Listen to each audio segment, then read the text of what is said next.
3, 2, 1. Salah.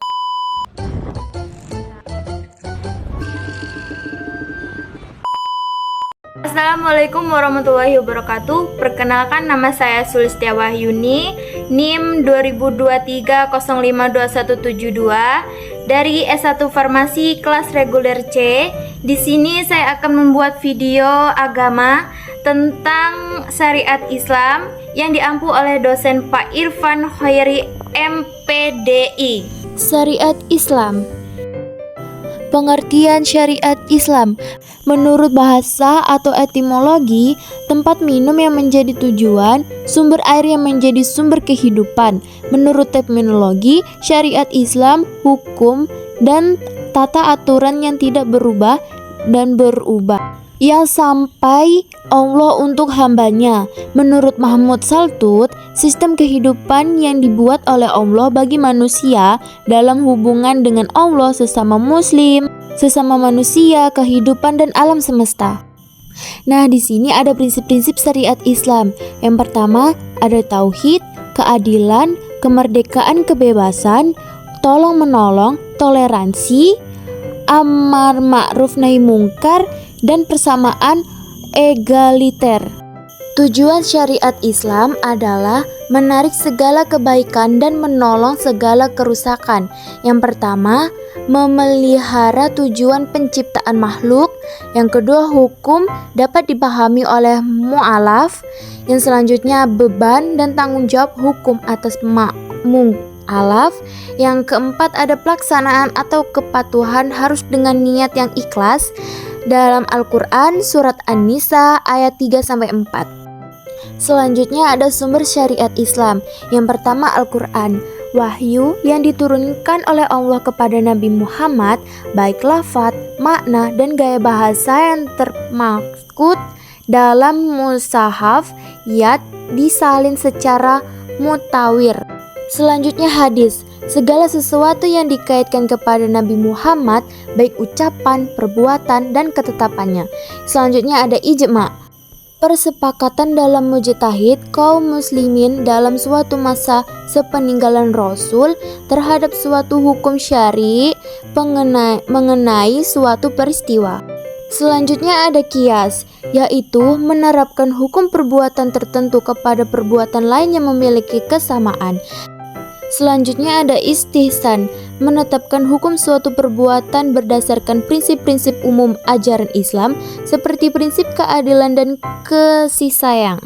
Selanjutnya ada marsalih, al-mursalah, menetapkan hukum berdasarkan tujuan kegunaan atau kemanfaatannya suatu dengan tujuan syariat. Selanjutnya ada uruf, sesuatu yang telah dibiasakan oleh masyarakat dan dijalankan terus-menerus baik berupa perkataan maupun perbuatan. Ibadah, pengertian ibadah, pengertian ahli bahasa. Taat, menurut, mengikut, tunduk, pengertian ulama tauhid, tafsir dan hadis, pengesakan dan mengagungkan sebagai tujuan yang diiringi sikap hina dan rendah. Pengertian ulama akhlak, alamiah jasmani dengan mengenakan nilai-nilai syariah. Pengertian ulama tasawuf, perbuatan mu'alaf yang bertentangan dengan hawa nafsunya karena semata-mata mengagungkannya. Yang terakhir, pengertian fuqaha, sesuatu yang ditunaikan karena mengharap ridho Allah dan menghadap pahala akhirat. Hakikat ibadah.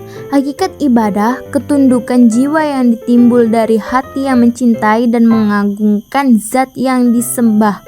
Pengabdian dan ketundukan jiwa kepada zat yang gaib yang tidak dapat diketentui oleh pengetahuan manusia.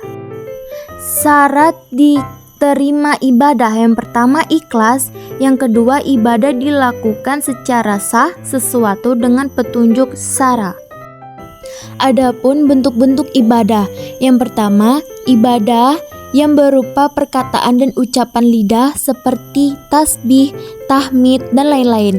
Yang kedua, ibadah yang berupa perbuatan yang tidak disifatkan dengan sesuatu sifat seperti menolong orang karam dan jihad fisabilillah. Yang ketiga ada ibadah yang berupa menahan diri dari mengejarkan suatu pekerjaan atau seperti puasa. Yang keempat ibadah yang melengkapi perbuatan dan menahan diri dari suatu pekerjaan seperti itikaf, haji, tawaf, dan lain-lain. Yang kelima ada ibadah yang bersifat menggurungkan hak seperti membebaskan orang-orang yang berhutang dan dari hutangnya. Yang terakhir, ibadah yang melengkapi perkataan, pekerjaan, kudu, khusyuk, menahan diri dari berbicara. Yang terakhir ada keutamaan ibadah kepada Allah. Yang pertama, ibadah merupakan bukti iman dan cinta kepada Allah. Yang kedua, merupakan konsumsi untuk ruhiyah atau spiritual atau jiwa. Yang ketiga, ibadah kepada Allah sebagai kemerdekaan abadi. Yang keempat, ibadah sebagai ujian meningkatkan derajat mukmin.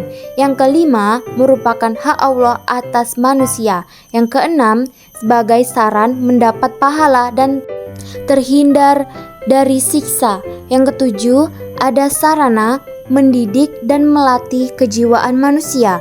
Yang ke-8, sarana menghindari sifat sombong. Yang terakhir, sarana berjumpa dengan Allah Subhanahu wa Ta'ala.